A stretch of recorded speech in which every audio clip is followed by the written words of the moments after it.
আল্লাহ তাআলার পরে যাকে মানতে হবে তিনি হলেন রাহমাতুল লিল আলামিন, দু জাহানের বাদশা নবী, সরদার নবী, সরকা নবী, আদম নবী, দু জাহানের বাদশা নবী জনাবে মুহাম্মদুর রাসূলুল্লাহ।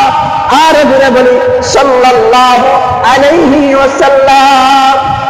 আল্লাহ তাআলার পরে যার সম্মান, যার ইজ্জত, যাকে মানতে হবে, যাকে অনুসরণ করতে হবে তিনি হলেন আপনার আমার নবী জনাবে মুহাম্মদুর রাসূলুল্লাহ সাল্লাল্লাহু আলাইহি ওয়াসাল্লাম। আল্লাহ তাআলা আমার ছোট্ট একটা আয়াতে বলেন ওমা আরসালনাকা ইল্লা রাহমাতাল লিল আলামিন। হে দুনিয়ার জগৎবাসী, আপনারা সকলে জেনে রাখো আমি যেই মানবকে আখিরের নবীর পয়গম্বর হিসেবে প্রেরণ করেছি, আমি তাকে শুধু পয়গম্বর হিসেবেই প্রেরণ করে নাই, আমি আল্লাহ তাআলা গোটা মানুষের জন্য, সমস্ত দুনিয়ার জন্য, তামাম পৃথিবীর জন্য আমি সেই মানবকে, আমার বন্ধুকে রহমত স্বরূপ প্রেরণ করেছি।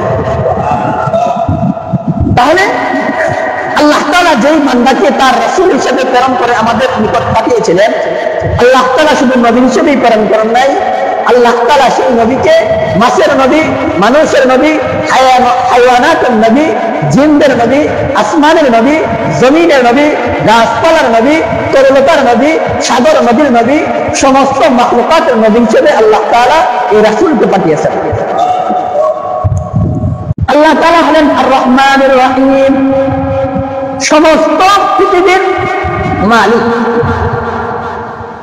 আর আপনার আমার নবী জনাবে মুহাম্মদুর রাসূলুল্লাহ সাল্লাল্লাহু আলাইহি ওয়াসাল্লাম হলেন ওমা আরসালনাকা ইল্লা রাহমাতাল লিল আলামিন, সমস্ত গোটা জগতের রহমত।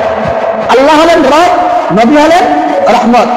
আল্লাহ তাআলা বলেন ও আমার বন্ধু, আমি আল্লাহ তাআলার ক্ষমতা যতখানে, আমি আল্লাহ তাআলার রহমত যতখানে, আমি আল্লাহ তাআলা রব হিসেবে যত জায়গায় আছি, আপনি নবী, আপনি বন্ধু, আমার সাথে সেই সমস্ত জায়গায় রহমত হিসেবে আপনি বিচরণ করে। তাহলে আল্লাহ তাআলার পরে যার সম্মান তিনি হলেন আমাদের নবী। বলুন আল্লাহ তাআলার পরে যার সম্মান তিনি কে? আমাদের নবী। আল্লাহর পরে যাকে মানতে হবে তিনি কে? আমাদের নবী। আল্লাহ তাআলার পরে যাকে মানতে হবে তিনি হলেন রাহমাতুল লিল আলামিন, দু জাহানের বাদশা নবী, সরদার নবী, সরকা নবী, আদম নবী, দু জাহানের বাদশা নবী জনাবে মুহাম্মদুর রাসূলুল্লাহ। আর জোরে বলি সাল্লাল্লাহু আলাইহি ওয়াসাল্লাম।